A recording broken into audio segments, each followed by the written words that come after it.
Welcome. Today, we are jumping into a topic that's just so central to our well-being, self-love. But we're going to look at it from a really specific angle, through Scripture, to get to the heart of what it really means to have compassion for ourselves.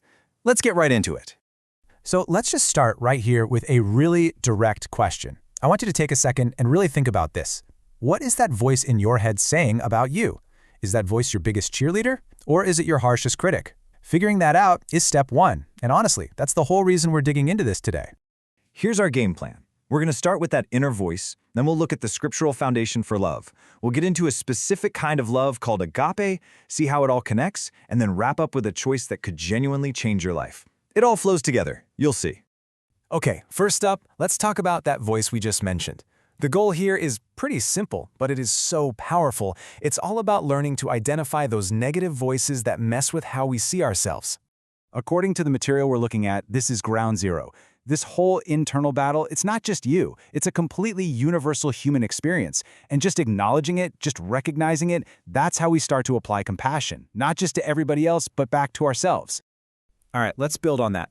Now we're going to get into the scriptural foundation for this whole idea of self-love. And you'll see that it really all comes down to two, you could say, pivotal commands.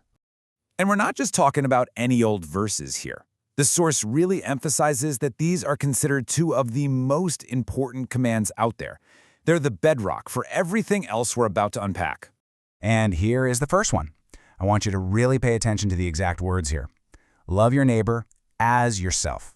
So the critical takeaway is that loving yourself is actually presented as the standard, the benchmark for how you're supposed to love everyone else. It's not selfish, it's the model.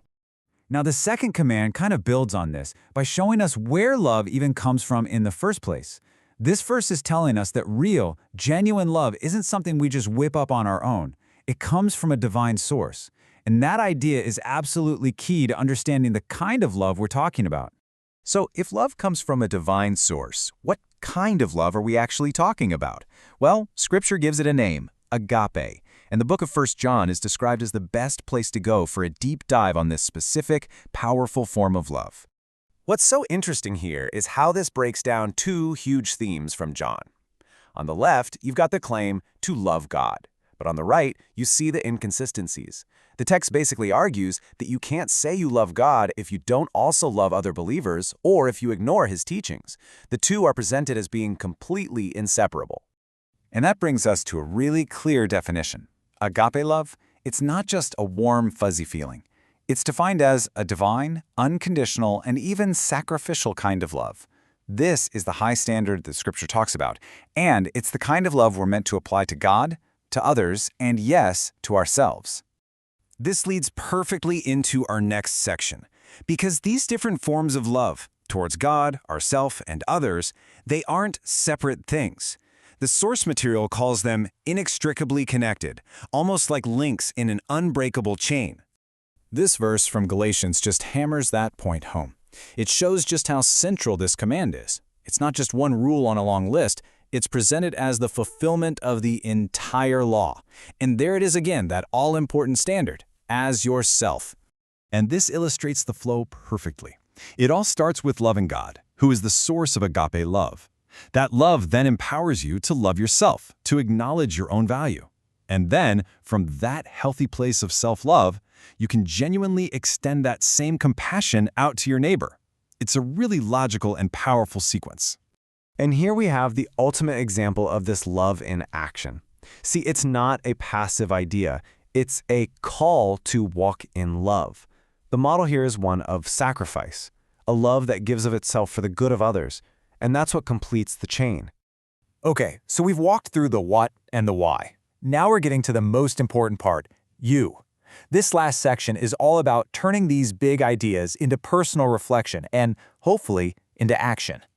Let's make this really practical. How would your life actually look different if you applied this principle? This question takes it from being some abstract idea and turns it into a concrete, potentially life-altering practice. What would really change for you? Now let's flip that coin, because it's just as important to think about the alternative. What happens if we neglect this? What are the real consequences in our lives, in our relationships, and in our own peace of mind when we just don't practice this self-compassion? This one's a deep one. It's asking you to move past the definition and really think about what this looks like for you. What does authentic love coming from the very core of your being actually feel like and act like in your everyday life? And we're going to end with this final, powerful thought. This isn't about some huge 5-year plan. It's a simple, immediate choice.